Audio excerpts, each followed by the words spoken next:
Na China, Europa, Estados Unidos e diversos outros países, as entregas em 48 horas são realidade desde o início da década. Esse é o novo padrão para o consumidor. E no Brasil? Entregar em qualquer lugar em 48 horas será possível? Quais desafios estruturais, quais agentes dessa mudança e como o lojista pode se preparar para ter este tipo de experiência de compra disponível dentro da sua loja? Para falar sobre isso, eu convido agora o Fernando Magnoli, ele é da Total Express. Boa tarde, Fernando, tudo bom? Boa tarde, Vivi. Boa tarde a todos os espectadores. É Seja um prazer estar aqui no bem-vindo. e-commerce. Ai, que coisa boa. Legal. A palavra está com você, Fernando. Obrigado, Vivi. Boa tarde a todo mundo. Sou o Fernando, trabalho como líder aqui da área de produtos e pricing da Total. A nossa missão aqui é a gente pensar sempre em receita e receita no futuro, né? Como é que a gente cria produtos novos que são muito aderentes ao consumidor, ao que o mercado espera e o que o mercado nem espera.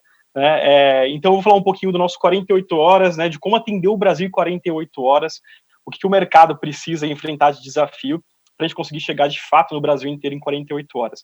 Para isso, vamos dar um passo atrás, né? A gente fala muito de CMD, a gente fala muito de Instant Delivery como uma grande coisa do futuro, e a gente lembra que o alcance do CMD e do Instant Delivery, né, entrega instantânea, ele é muito pequeno, né? Ele tem ainda ali um alcance muito, né, cidade, muito região metropolitana, não muito mais do que isso, e a gente acaba esquecendo, deixando de lado o 48 horas do Brasil inteiro, né? Que é onde de fato o e-commerce acontece, onde estão a maior parte dos consumidores do Brasil.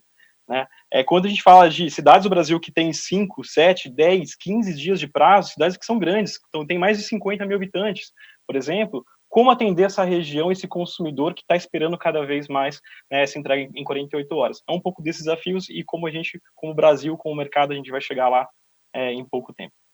Entregar 48 horas é padrão em todo mundo, né? Aqui tem esse mapa mostra quantas cidades já possuem um serviço de atendimento em até 48 horas, em até 2 dias úteis, né, que a gente fala. Então, a China com a JD já faz ali quase 100% desse mercado, a Hermes faz 100%, né, do Reino Unido em até 2 dias, ela pode fazer, né, ela oferece serviço no Reino Unido em todas as cidades. A Amazon e a USPS nos Estados Unidos, que é o Correio Americano, ele também oferece em larga escala, né, em vários municípios, esse serviço. Quando a gente olha o Brasil, né, o Correios com a origem em São Paulo capital, né, pensando no SEDEX aqui, ele atende 97 municípios, 2% do total de 5.500 e lá vai cacetada municípios que a gente tem pela frente. A Total, ela faz quase o dobro, mas ainda assim tem um potencial muito grande. Só 4% dos municípios ainda são atendidos, né, por São Paulo capital em até 48 horas úteis. E já é esse padrão há muito tempo. Quando a gente olha aqui o timeline do e-commerce na China, desde 2012, desde o início da década, já se entrega em até 48 horas. Quase todas as entregas lá já são feitas em até 48 horas. A gente vai falar um pouquinho mais para frente como esses players do mercado internacional fazem isso acontecer e como é que a gente vai ter que brasileirar essas soluções aqui dentro. A gente fez uma pesquisa com a Aira Consultoria em 2018 que a gente perguntava para o consumidor, a gente fez com quase 1.000 consumidores, a gente perguntava quais serviços abaixo ele estaria disposto a pagar mais.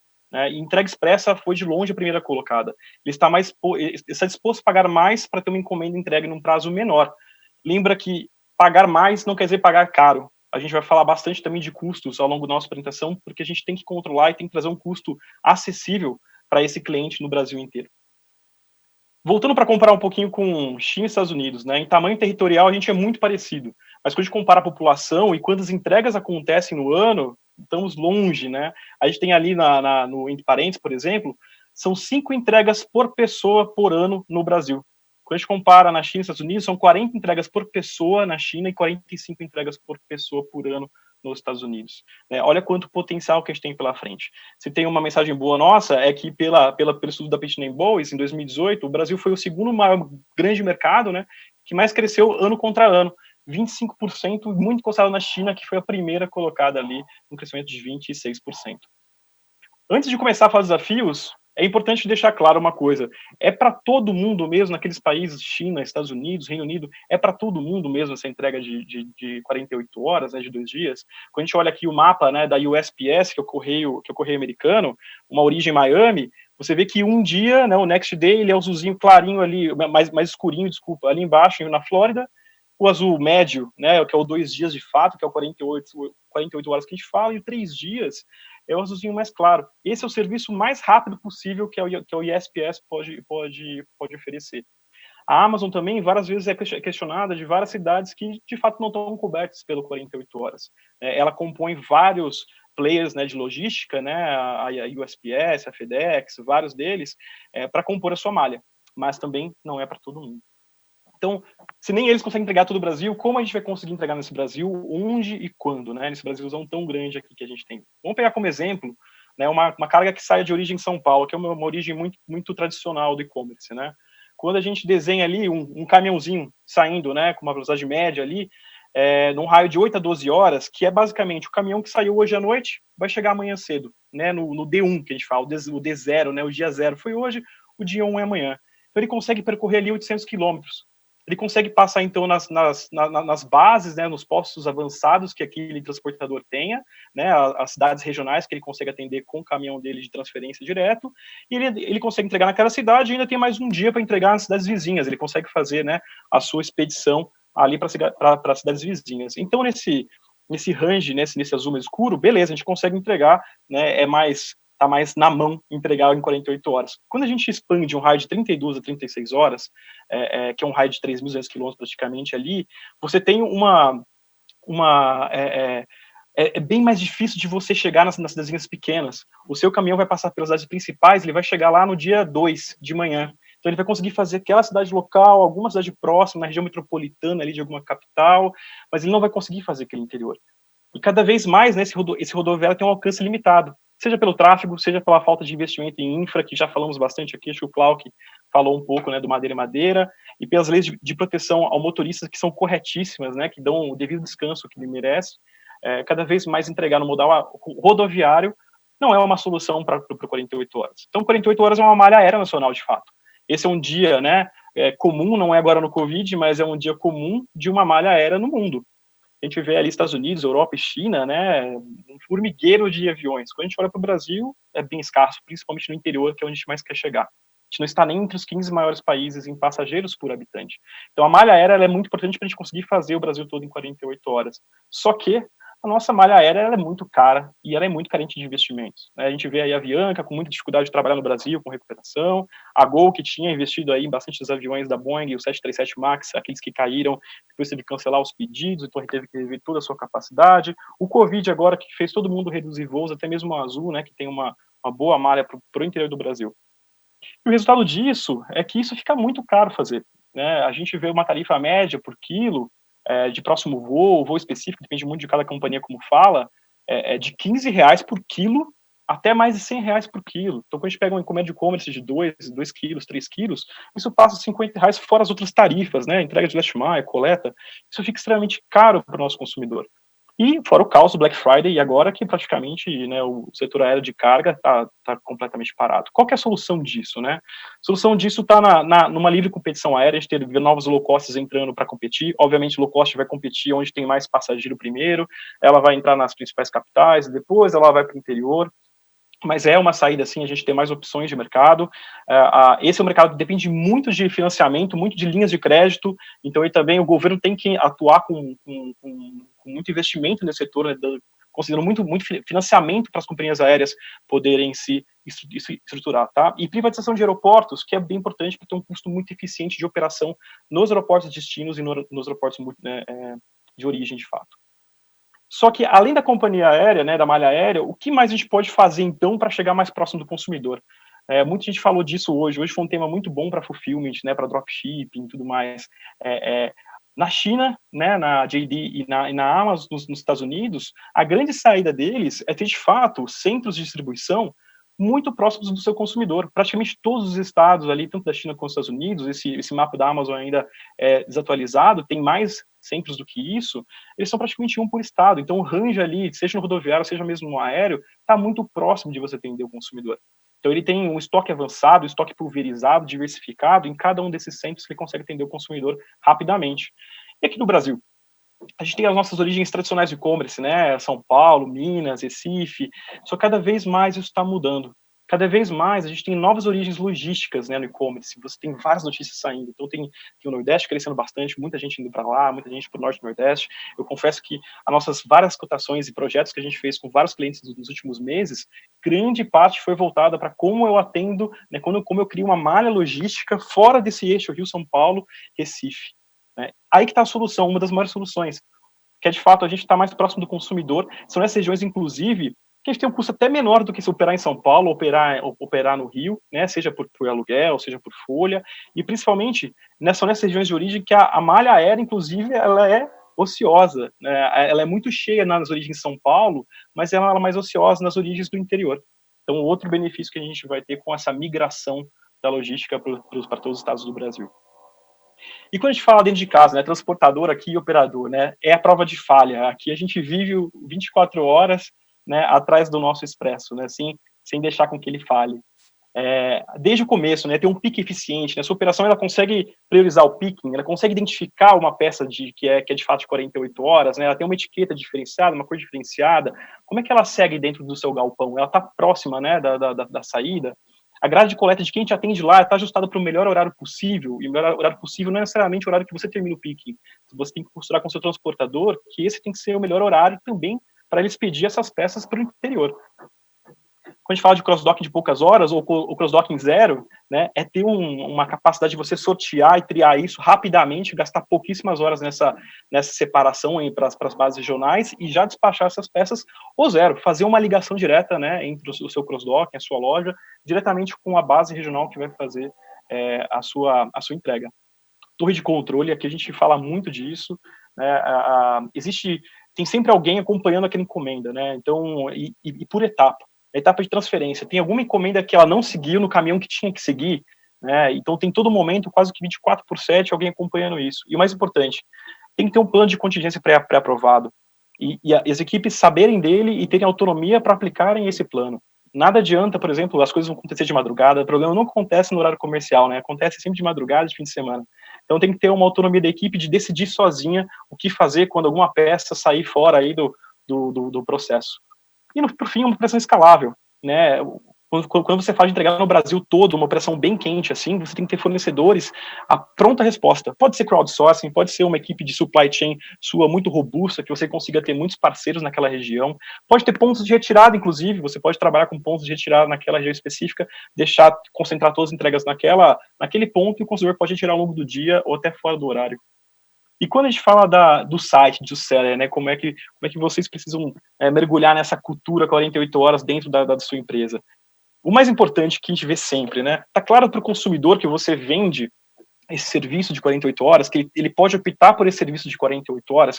Eu trouxe Mercado Livre e Amazon aqui. O Mercado Livre ele trabalha de uma forma bem legal, ele trabalha desde na hora que você está olhando o produto, né, ele fala, se você comprar em até 50 minutos, você recebe no dia seguinte, em 2 dias. E na hora que você vai fechar o carrinho, ele te dá a opção, né, expresso, normal, o que você quer, o que você prefere, né, a um preço ali confortável para o cliente. A Amazon explora diferente, né, explora, por exemplo, com um benefício dentro do Amazon Prime, tem várias formas. O que é importante é o consumidor entender que existe um benefício para ele ali, que ele pode optar por alguma coisa mais expressa, tá? O billing e o faturamento, processos internos, esses são onde mais trava, né? É a hora que você demora para aprovar o crédito da pessoa, vai aprovar o pagamento, né? Às vezes tudo trava internamente, você não consegue ter uma equipe que vai priorizar o faturamento dessas peças. Aí quando chega lá para o time do picking, né? Lá no fulfillment para fazer de fato o picking, já chegou fora do horário, já perdeu. Cuide sempre dos seus processos internos. Entenda se todos eles têm um fast track dentro deles, se você tem como deixar eles mais rápido, ou ter pelo menos um canal que você consegue fazer mais rapidamente. E o monitoramento 48 horas, desde a hora zero até a última hora, acompanhando desde o momento que o cliente comprou o pedido. Isso é muito importante, a gente atua muito com o nosso suporte também com os clientes. Então, com todos esses desafios e tudo isso para a gente fazer dentro de casa, a entrega 48 ela começa agora a se transformar em novo padrão no Brasil, né? Essas são estimativas internas, são projeções internas. A gente faz bastante conta aqui na nossa área, a gente olha bastante o mercado. Essa é uma projeção dos próximos 5 anos, né, de cidades potenciais para ter entregas até 48 horas. Potenciais do ponto de vista logístico, do ponto de vista também financeiro, né? E também o quanto do potencial de consumo a gente tem pela frente, né? 60% do consumo, 90%, 99%. Tudo isso vai acontecer de acordo com tudo que a gente falou, né? A partir do momento que o mercado foi, de fato, levando os seus CDs para todas as regiões, a partir do momento que a gente foi ter a operação escalável, né, o crowdsourcing, ou então ter mais fornecedores em todas as regiões do Brasil, é bem fácil a gente conseguir fornecedores aqui em São Paulo, ou em regiões bastante densas, mas ir lá no interior de Mato Grosso, né, e lá no Nordeste, como é que a gente consegue ter rapidamente vários fornecedores confiáveis e de alta qualidade e treinados? Então, tudo isso a gente tem que expandir essa operação escalável para todo o Brasil, seguindo, obviamente, a migração do e-commerce com CDs e com fulfillments. A malha aérea ainda vai levar um bom tempo. A malha aérea, ela depende de investimentos de longo prazo, de aquisição de aviões, depende da entrada de novas companhias. Ela, com certeza, não vai acontecer esse ano, não vai acontecer ano que vem. Ela leva um bom tempo, mas a gente, obviamente, entende que é assim, de fato, que vai se dar o mercado logístico no Brasil nos próximos, pelo menos, 3 a 5 anos. E, por fim, nosso crescimento atual de 25%, 30%, 40%, e agora no Covid, né, todas as empresas crescendo de e-commerce, de logística, crescendo 40%, 50%, 80%, a penetração do e-commerce ela vai crescer, a densidade de entrega vai crescer, isso vai permitir a gente chegar em muito mais cidades mais rapidamente do que a gente chega hoje. E tudo isso já parte do plano estratégico de várias transportadoras, né? Eu trouxe aqui mais o da Total, que é o que a gente tem. Esse é um serviço que a gente já oferece desde 2017, Next Day, que é o 2 Days, né? Chegar no próximo dia ou chegar em 48 horas. A gente começou lá atrás com 11 cidades, a gente cresceu todos os anos, a gente está com 155 cidades, 154 cidades hoje, a gente vai chegar em 250 e provavelmente vai passar esse número esse ano ainda, e a gente continua seguindo aquela tendência daquela curva. A gente quer chegar em 600, a gente quer chegar em 1.000, depois 2.000, depois em 3.000 cidades. Esse é um drive muito forte para a gente aqui dentro da Total, de como é cada vez mais a gente chega nessas cidades de todo o Brasil. Pessoal, eu queria deixar uma última mensagem, principalmente para os sellers. Eu acho que o que eu tenho visto muito nos últimos anos, acompanhando de perto esse produto, esse serviço de 48 horas no Brasil, que quem é o primeiro a fazer isso, quem é o primeiro, de fato, a chegar nessas regiões, a oferecer esse serviço para o consumidor, ganha o seu mercado, ganha o seu share, né? Toma lugar naquela região. Então, é muito importante que você tenha sempre na sua mente como fazer isso acontecer para o seu produto, independente de onde você esteja. Qual parceiro que você tem? Como é que eu posso contar com o meu fulfillment aqui perto? Ou qual pode ser um parceiro meu lá no Nordeste, lá no Norte? Cada vez mais a gente tem mais e mais operadores logísticos parceiros, né, e prontos para fazer esse tipo de trabalho. Tem muito desafio pela frente ainda, aqui foi só uma pincelada do que a gente tem, né, de desafio, mas tem o desafio de peças grandes, né, como é que eu embarco ali peças de 1 metro, 2 metros, 3 metros, né, rapidamente em 48 horas, né. Tem vários desafios de custos, né, como é que a gente remunera o entregador que vai fazer menos entregas no last mile. Então, tem muitos desafios que a gente vai enfrentar aí nos próximos 4, 5 anos, e a gente, de fato, espera que em 5 anos a gente chegue em pelo menos 3.000 cidades, que é 99% do nosso potencial de consumo, com serviço de 48 horas, e isso ajude a alavancar o mercado de e-commerce como um todo. Vivi, obrigado. Obrigada, Fernando. Vamos para as perguntas. O Edson te pergunta, Fernando, como a Total encara a logística reversa na evolução do e-commerce num país como o Brasil, de dimensões continentais, e como se isso não bastasse, Fernando, burocrático. Qual a visão que vocês têm dentro de todo esse planejamento para os próximos 5 anos para pensar a logística reversa? Legal, Edson. A reversa né, a nossa caixinha de surpresas do mercado logístico, né? Todo mundo quer fazer, mas quase ninguém consegue, né? A Total Express ela tem pensado bastante nisso nos últimos anos. A gente tem um time, neste momento, um time interno do Total dedicado a isso, fazendo mapeando todos os processos para a gente começar a operar este ano ainda em São Paulo, capital.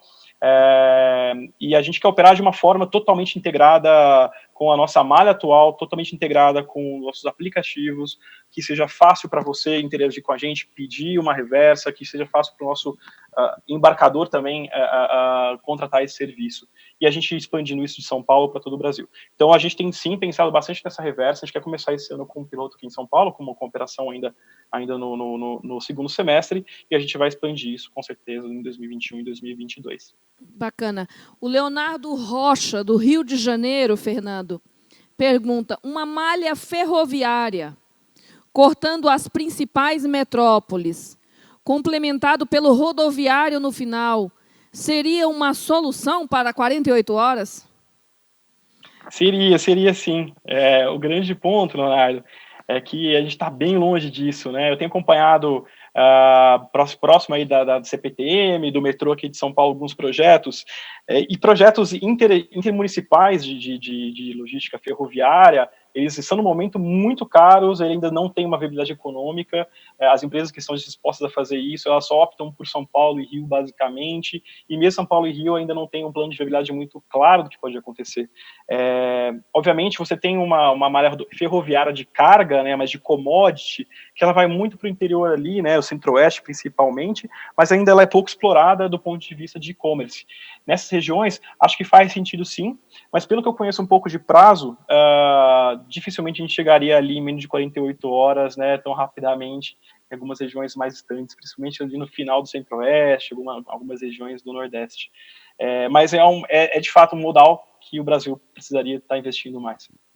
Verdade, não só para transporte de commodities ou de pacotes, mas inclusive para a gente também, né, Fernando? Assim, eu fico pensando, uma das coisas que nós ficamos vendo mais, né, com a China agora em março, a cidade, por exemplo, dos meus pais, em Minas Gerais, fica a 1.500 quilômetros aqui de São Paulo. E aí apareceu num jornal desses aí dizendo que de Hangzhou para Shenzhen, que são 1.500 quilômetros, tem um trem-bala que fazem 4 horas e meia. Ô inveja que deu. Olha, vocês não fazem ideia do que é isso. Então, não só para a Caixa, mas para a gente, né? Também com relação a isso. Uma outra coisa, Leonardo, assim, como é que vocês fizeram neste período a reversa, por exemplo, de gente que comprou mais roupa para as crianças, por exemplo, em casa, mais objetos e sapatos, e aí criança, essa coisa cresce o pé, por exemplo, de um dia para o outro. Como é que foi a reversa para vocês nesse período? Agora, você pode compartilhar um pouquinho de boas práticas? A gente, como eu falei agora, Vivi, a gente não tem ainda uma opção de reversa okay, que a gente vende para todos os clientes, né? Sim. A gente quer começar em São Paulo, capital, ainda este ano. Então, a gente tem, sim, algumas evoluções de entrega, mas são mais evoluções em que houve algum sucesso. Né? Ok. Que bom que vocês estão fazendo esse piloto aí. Espero que vocês tenham condição de levar isso para outras cidades em breve. Obrigada, Fernando. Prazer te receber aqui. Obrigado, Vivi. Obrigado, e-commerce. Um abraço, viu? Boa tarde.